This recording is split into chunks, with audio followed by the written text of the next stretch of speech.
Amados irmãos, nós temos que realizar uma assembleia rápida, uma assembleia extraordinária, porque a igreja é uma pessoa jurídica e ela responde juridicamente pelas suas ações. Como pessoa jurídica, ela tem uma diretoria. E todo ano nós temos que estar votando esta diretoria, porque quando vira o ano, o banco exige que nós apresentemos a documentação adequada para tanto.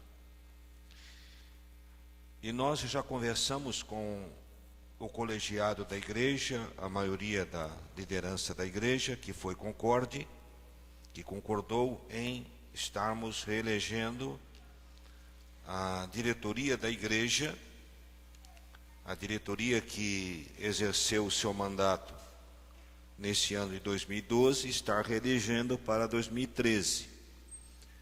Essa diretoria é composta por mim, presidente, pelo pastor Quintanilha, vice, pastor Pedro, terceiro vice, e pelo tesoureiro, primeiro tesoureiro, o Edilson. O Edilson está presente? Está lá na janela. E pelo segundo tesoureiro, nosso irmão Ricardo Bastos, está presente? Creio que ele virá no segundo. Primeiro secretário, irmão Marinho, está presente? E segundo secretário, Wesley, está presente? Está. Assim sendo, eu espero uma proposta da igreja para a reeleição desta diretoria para 2013. Alguém propõe? Fátima propõe, Serginho também. Alguém apoia a proposta? Rodrigo e Elza. Proposto e apoiado. Algum irmão quer discutir a proposta ou quer manifestar alguma discordância? Havendo alguma discordância, nós voltamos o processo. Nós não vamos discutir o processo aqui, nós voltamos, nós começamos tudo outra vez. Alguma observação? Os favoráveis pelo sinal de costume, pode abaixar as mãos. Há contrários? Não. Os irmãos, por favor, procurem assinar ali o registro, porque essa ata tem que ser registrada em cartório. Então precisa da assinatura dos irmãos que nós realizamos esta sessão e decidimos isto. Irmãos, há outro assunto a ser tratado que também já foi levado para o colegiado. Nós temos frentes missionárias. A Pousada é uma frente, o Gasparini é outra frente, Meridota é outra frente, Petrópolis é outra frente. E nós tínhamos uma frente missionária na Nova Esperança, onde o pastor João era responsável e é pastor desta frente, pastor João Jair de Oliveira. E essa frente missionária, ela quis uma autonomia para ser igreja. Isso é louvável, é abençoador, e nós concordamos. Enquanto ela era uma frente missionária, a igreja comprou 2 terrenos na Nova Esperança. Um desses terrenos, a frente missionária depois foi quitando mensalmente e quitou. O outro terreno não. Então, irmãos, o colegiado concordou com a proposta do pastor de doar esses terrenos a essa nova igreja, Igreja Batista Ebenezer, na Nova Esperança. Uma igreja batista nacional, e o estatuto desta igreja foi outorgado por esta igreja. Então há todo um processo de garantia de que esses terrenos não serão desviados para outra finalidade, senão para ser uma igreja. Assim sendo, eu peço então uma proposta de aprovação para a doação desses terrenos. Tem que constar como doação, porque não houve, no caso do primeiro terreno, algo registrando o pagamento ou efetivando, porque eles não eram pessoas jurídicas. É a doação de um que eles não ressarciram, mas que a igreja vai doar. Então, espero uma proposta para a doação desses terrenos. Alguém propõe? Irmã Jussara, irmão Serginho. Alguém apoia? Adair, Farsone. Está proposto e apoiado. Algum irmão quer discutir, quer levantar algo contrário ou perguntar alguma coisa? Então, espero que os irmãos que aprovam manifestem-se pelo sinal de costume. Amém. Há contrários? Obrigado, irmãos. Está encerrada a nossa assembleia, então, extraordinária, com a finalidade de eleição da nova diretoria e também da doação desses terrenos. Amados, vamos abrir a palavra do Senhor. Irmãos, os irmãos que desejarem celebrar o final do ano como igreja, nossa irmã Jussara, nossa irmã Elza e nossa irmã Eliane estão aí disponíveis para estar inscrevendo os irmãos. Os irmãos também que quiserem dar testemunhos no culto de encerramento lá no Grebe, procurem o Serginho para se inscrever para o seu testemunho. O nosso jantar de confraternização, incluindo bebida que eu digo é refrigerante, bem entendido, é R$15. Mas se algum irmão, porventura, não puder pagar, não deixe de ir, por favor. A igreja faz questão de abençoar. 2 Coríntios, capítulo 2, versículos 14 em diante. Graças, 2 Coríntios, quem quiser acompanhar, capítulo 2, 14 em diante. Graças, porém, a Deus que em Cristo sempre nos conduz em triunfo, e por meio de nós manifesta em todo lugar a fragrância do seu conhecimento. Porque nós somos para com Deus o bom perfume de Cristo, tanto nos que são salvos como nos que se perdem. Para com estes cheiro de morte para a morte, para com aqueles aroma de vida para a vida. Quem, porém, é suficiente para estas coisas? Porque nós não estamos como tantos outros mercadejando a palavra de Deus, antes em Cristo é que falamos na presença de Deus com sinceridade e da parte do próprio Deus. Amado Pai, por misericórdia, nos dê graça para falar da Tua palavra, por misericórdia. E que a Tua palavra possa, Senhor, encontrar guarida nos corações que estão aqui ouvindo esta palavra, ó Deus. E que esta palavra possa provocar uma revolução interior nas vidas que estão ouvindo, revolução para a consolidação da fé, ou para a salvação, ou que ela atinja a finalidade que Tu queres. Em nome de Cristo, amém. Amados, a palavra de Deus, aqui nesse texto, nos fala que nós somos o perfume. E eu gostaria de estar pensando no que produz o perfume, porque esse texto, como nós veremos logo mais, ele fala das flores, perfume das flores. Então, nós queremos pensar nas flores que exalam perfume. Porque esta é a figura que o texto nos apresenta. Os cristãos como flores, e como flores que exalam perfume.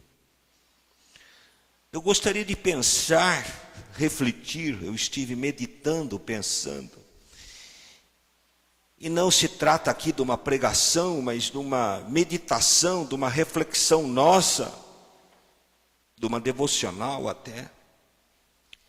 Estive pensando nas características marcantes de uma flor. E uma das coisas que nós vemos na flor é a beleza. As flores são belas. E nós ficamos também pensando naquilo que os homens pensam do belo. Do belo. Pensar sobre a beleza é ver como na história o homem viu o belo de forma diferente. Aqueles que gostam aí de arquitetura podem pensar no belo das pirâmides, dos antigos palácios egípcios, do belo dos gregos, com uma arquitetura e uma arte também diferenciada dos egípcios, o belo da Renascença e o belo na modernidade. E nós vemos como o homem vai encarando o belo de uma forma diferente. Mas para Deus, que é um Deus único, permanente, imutável, o belo para Deus é sempre o mesmo. O padrão de beleza de Deus não muda. E se nós formos olhar a natureza, a beleza do mar, a beleza das estrelas, nós vamos ver que é assim que Deus vê o belo. E até das flores,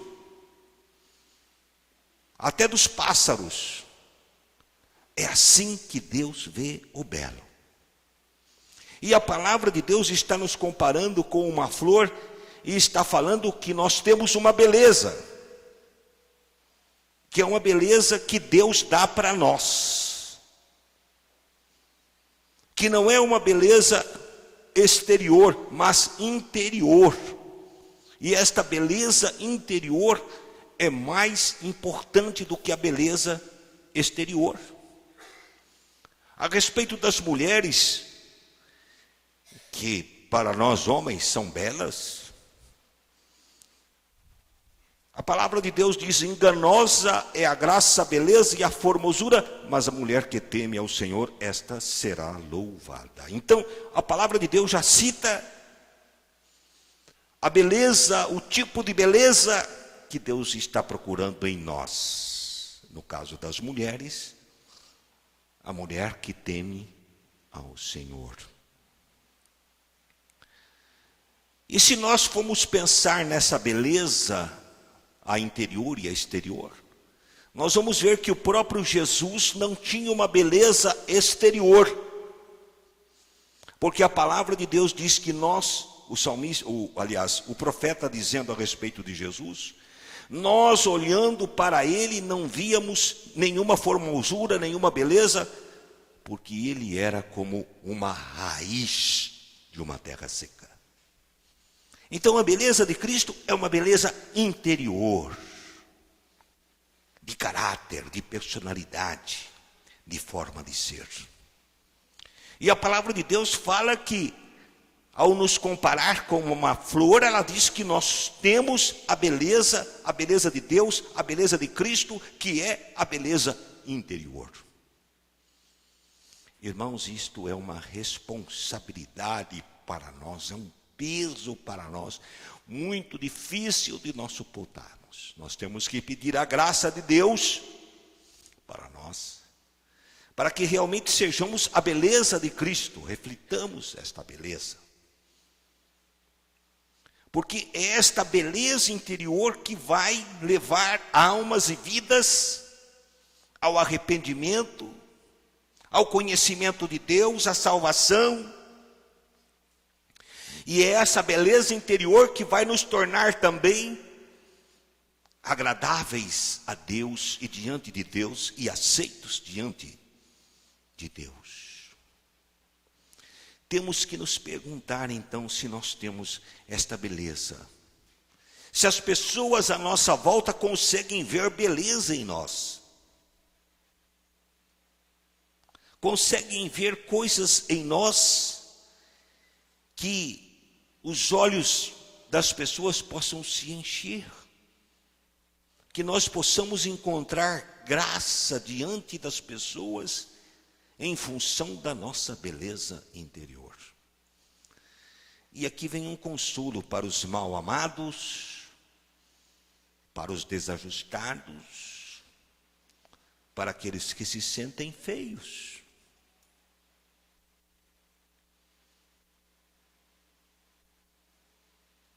E para as meninas e meninos que têm dificuldade às vezes de encontrar um namorado porque se sente feia. Vocês vão encontrar um namorado e uma namorada da hora, linda, linda, linda, linda, a partir do momento que expressem a beleza de Cristo. Se não encontraram ainda, vão encontrar. Basta expressar a beleza de Jesus. Alguém vai se encantar com você. Alguém vai se encantar com a sua vida e vai aderir ao Evangelho, à palavra de Deus, por causa da beleza interior que você reflete. E a beleza interior se refere à humildade, à paciência, ao espírito manso, pacificador. Essas características de compaixão, de amor, sempre presentes em Jesus e que precisam estar presentes em nós. Mas a flor também, e é o que o texto diz, ela exala perfume. A beleza encanta, o perfume atrai, desperta o interesse, desperta a atenção. Uma pessoa, quando exagera no perfume, mesmo com um perfume equilibrado, quando passa perto da gente, a gente já sente. Então o perfume atrai. E a palavra está falando que nós somos o perfume de Cristo, aquilo que atrai. Jesus Cristo disse: quando eu for levantado, a todos atrairei a mim. E Jesus estava se referindo ao seu sacrifício. Perfumar um ambiente significa oferecer a nossa vida em sacrifício. Eu quero lembrar os irmãos que nós tivemos aqui, por favor, não estou falando de quem não veio, nem criticando, não é nada disso. Eu estou dizendo que neste mês nós tivemos aí um envolvimento de oração e eu me senti cansado, irmãos. Cansado. Uma semana orando, vindo, e exige também uma preparação anterior. Praticamente foram 2 semanas orando. Isto é um sacrifício. Mas não me refiro ao meu sacrifício, ao sacrifício dos irmãos que deixaram suas casas, que vieram aqui, se esforçaram. Irmãos até que estavam internados, estavam orando para que Deus sarasse, tirasse do hospital, para que viesse orar. Isso é sacrifício, irmãos. Irmãos, mas também a palavra de Deus também fala de um tipo de sacrifício quando você se expõe a trabalhar para Deus, a servir a Deus, e no serviço a Deus você enfrenta farpas, incompreensões. Eu acho interessante aqui esse texto, porque esse texto, quando fala do perfume de Cristo, que nós somos o perfume, as flores eram despedaçadas, eram tiradas suas pétalas e eram jogadas ao ar. Isto acontecia quando um general, depois de conquistar, quando conquistava uma cidade, ele tinha sua entrada triunfal nesta cidade com o estandarte, a bandeira, geralmente um cavalo branco, montado num cavalo branco, e ia uma multidão à frente, desfazendo-se, despetalando as flores e lançando as flores no ar. E esse despetalar das flores e de jogar as flores no ar provocavam um perfume. Mas um perfume maior era provocado quando essas pétalas caídas ao chão eram pisoteadas pela própria multidão, ou pisoteadas pelos soldados ou pelos cavalos. Na história da igreja, a igreja sempre cresceu em tempos de perseguição. A igreja nunca encolheu quando perseguida, porque quando a igreja perseguida, pisoteada, a sua fragrância, o seu perfume, o perfume do seu testemunho, do seu exemplo, da sua vida, inundava o ar.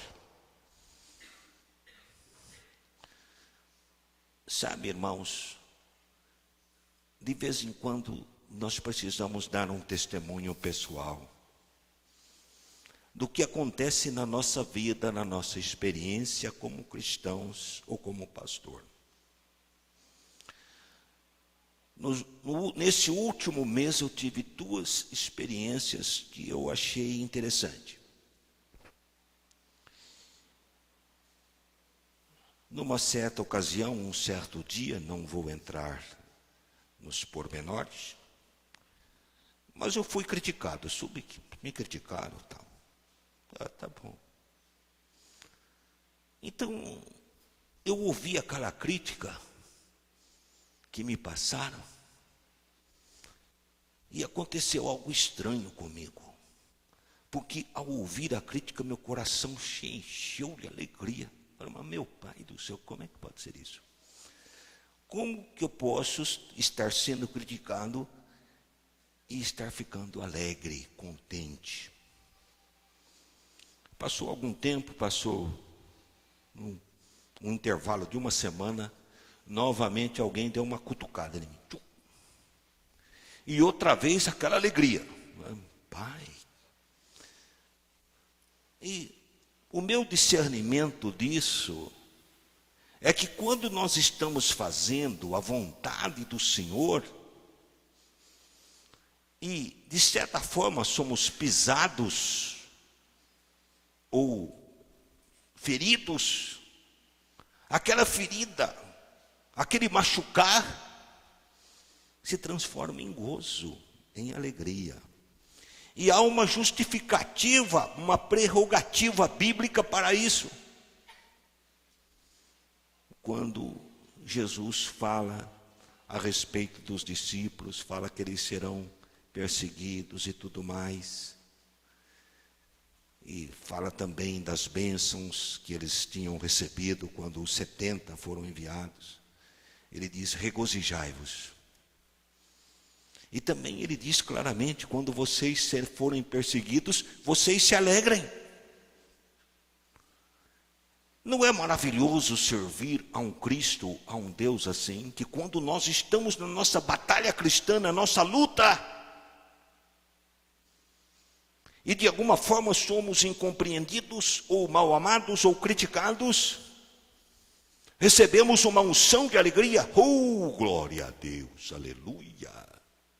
É maravilhoso. É maravilhoso.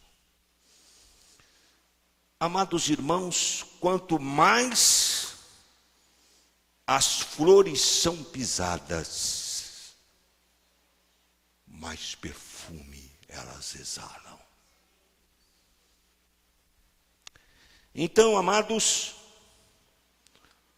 no serviço ao Senhor, não tema se expor, não tema fazer as coisas e as pessoas acharem que você está fazendo mal feito. Não tema as pessoas de forma de te perseguirem ou te criticarem porque você está no serviço de Deus. Não temas isto, porque as flores, quando machucadas, mais perfume elas exalam. E, amados irmãos, tem um detalhe aqui importante, porque essas flores que exalam perfume, mesmo machucadas, elas vão ser uma fonte de atração de outras vidas, porque sua vida está sendo oferecida em sacrifício, em serviço a Deus, e tantos serviços você pode prestar a Deus. Não precisa ser um serviço que você tenha, que seja de ofício. Às vezes há pessoas que querem ser pregador de ofício. Sou um pregador, não precisa, às vezes naturalmente você já é. Um pastor de ofício, não precisa, às vezes naturalmente você já é. Evangelista, naturalmente você é. Um colaborador, então deixe Deus agir na sua vida e tornar você um instrumento abençoador para outras vidas. Flores que exalam perfume.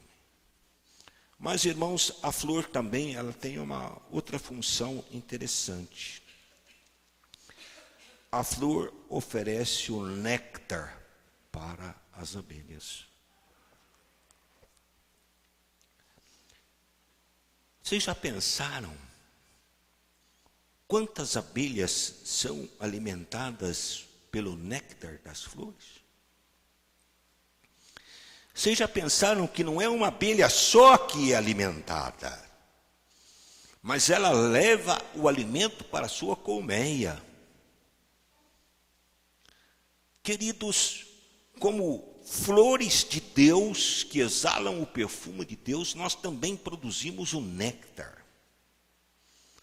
De certa forma, nós somos o celeiro deste mundo, porque nós temos dentro de nós verdades que o mundo desconhece. Porque nós temos verdades, irmãos, que não são só intelectuais. Porque aquilo que nós aprendemos na Bíblia vem para nós como uma verdade intelectual, entra no nosso intelecto, mas o Espírito Santo torna estas verdades algo vivencial, de tal forma que você possa viver aquilo que a palavra de Deus diz. Vamos tomar como exemplo, e faz tempo que eu estava com vontade de contar uma história para vocês, faz tempo. Vamos tomar como exemplo a oração. A Bíblia fala que Deus responde à oração. Quando você vê na Bíblia que Deus responde à oração, você aprende algo que é intelectual. Mas quando você ora e experimenta uma oração respondida, aquilo se tornou vida em você, uma vivência. Nunca vou me esquecer da primeira oração que Deus me respondeu. Esta oração eu fiz antes mesmo de eu ser batizado nas águas. Antes mesmo de eu ter assim, oficialmente, porque às vezes a pessoa diz que vem à frente e diz, eu entreguei minha vida a Cristo, mas às vezes essa entrega já se deu antes, bem antes. Ele está oficializando a sua entrega. Está testemunhando a sua entrega, mas a sua entrega já se deu bem antes. Então eu me lembro do meu tempo de escola, e alguns aqui podem se lembrar desse tempo. Nós tínhamos um tinteiro assim de lata, desse tamanho mais ou menos assim, e ali a gente levava aquelas canetas, né, que tinha aquelas laminazinhas ali, punha assim no canteiro, no tinteiro, e escrevia. Eu acho que só eu sou desse tempo, mas isso acontecia. E estava começando a aparecer aquelas primeiras canetas tinteiro, né? Mas eu ficava deslumbrado, eu olhava aqueles meninos com aquela caneta de tinteiro. Falei, meu Deus, me dê uma caneta de tinteiro. Uma caneta que eu não precise estar com esse tinteiro aqui. Mas eu orei sozinho, com a minha mente. Eu não verbalizei a oração, eu orei na mente. E não falei para ninguém. Não passou muito tempo, minha avó chegou e disse, olha, Edson, eu trouxe uma caneta para você. Eu encontrei essa caneta na enxurrada e peguei e trouxe para você. A caneta estava boazinha. E eu usei durante muito tempo aquela caneta. As verdades bíblicas, nós as vivenciamos. Então, nós, na medida em que nós ouvimos e vivenciamos, ouvimos e vivenciamos, há aquele repertório bíblico que você conhece. Mas há um repertório de experiências com Deus que você passa a ter durante a sua vida. E esse repertório é bastante grande. Não é pequeno, não. O repertório de uma pessoa que está sempre olhando a palavra e vivenciando a palavra, esse repertório é grande.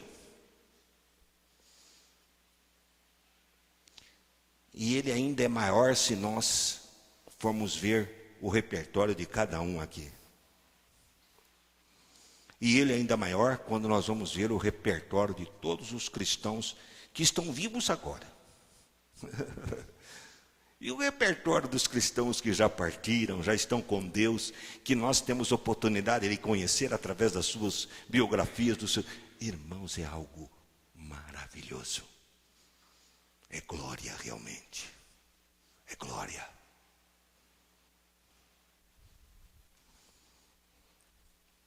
Então nós somos um celeiro de vivências cristãs, onde nós apresentamos para o mundo não um Cristo morto, mas um Cristo vivo.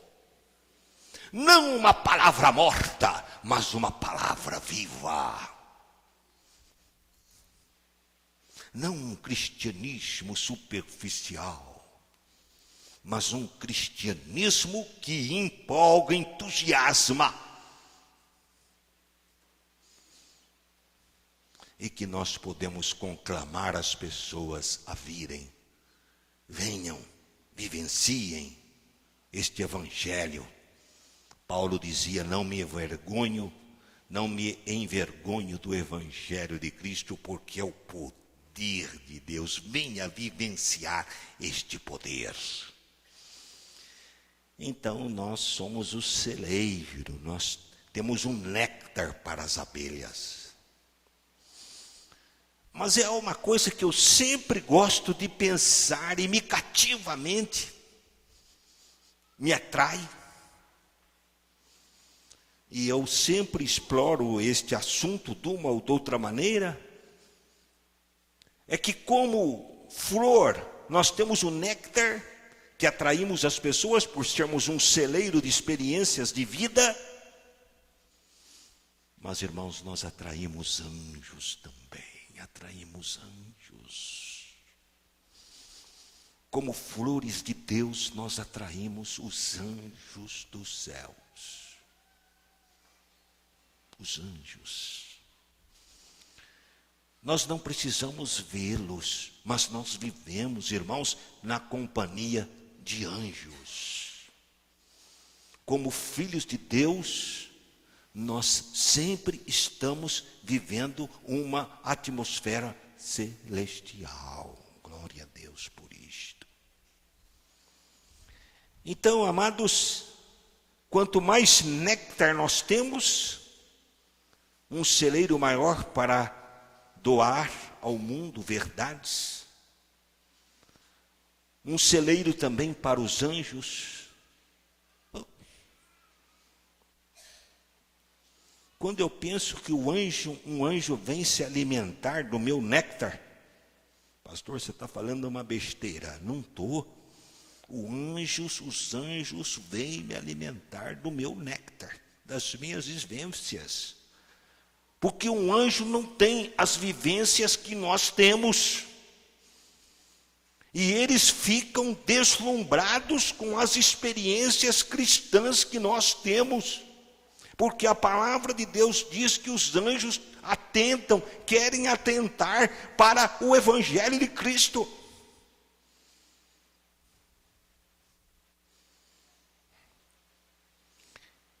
Nos tornamos então, irmãos, pessoas abençoadoras para os anjos, para os homens. Amados, beleza, atração, que é o perfume, e néctar, o alimento. Quando os soldados romanos entravam vitoriosos nas cidades, e o general marcava a presença entrando com o seu cavalo branco. E as flores eram lançadas, e o perfume inebriante delas invadia o ar. E esse texto que nos diz, graças a Deus, que sempre, olha aqui o texto, sempre é toda hora, irmãos. Nós estamos na companhia do nosso general, participando das suas vitórias. Nossa mente é limitada. E há vitórias do nosso general que muitas vezes nós não podemos ver, não vemos, porque ocorrem em outros estados, em outros países. Mas não importa.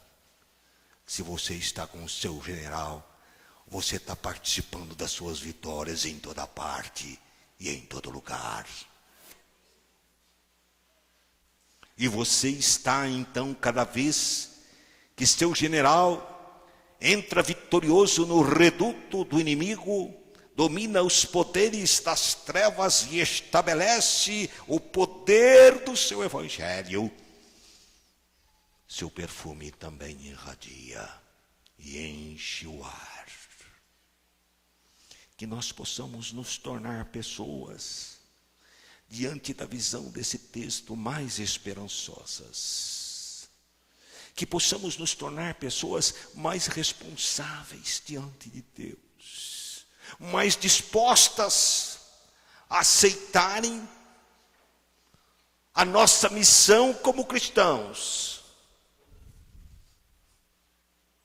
mais dispostas a sermos abnegadas, sacrificiais, e, se necessário, mais dispostas a sermos pisadas e feridas, contanto que o bom perfume de Cristo possa expressar a beleza, a atração e alimentar vidas. Que assim seja. Curvemos as nossas cabeças. Pai,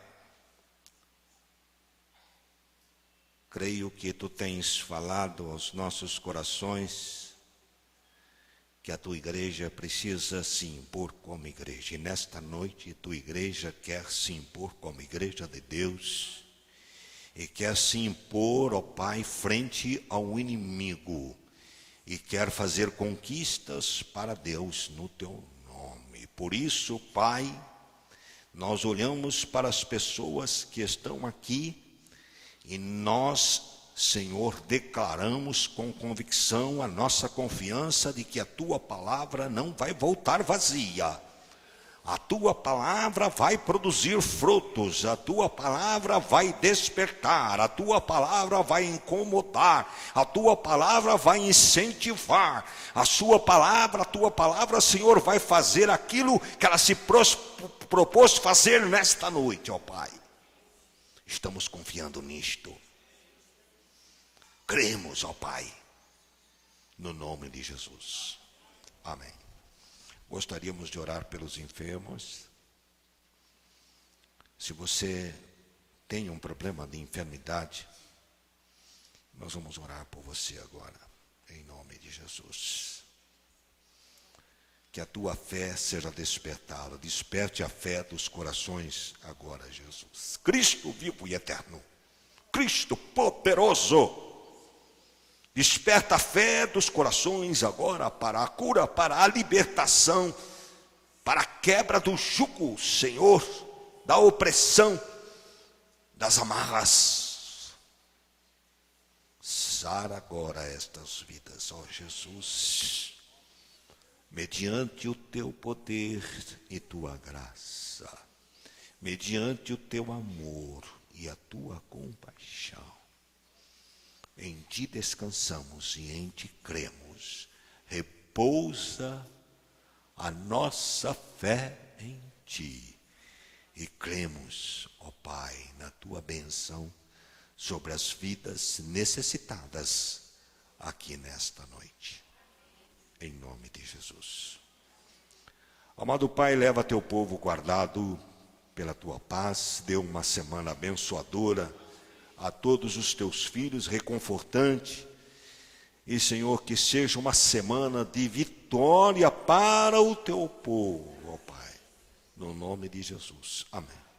Estamos despedidos. Abrace seu irmão.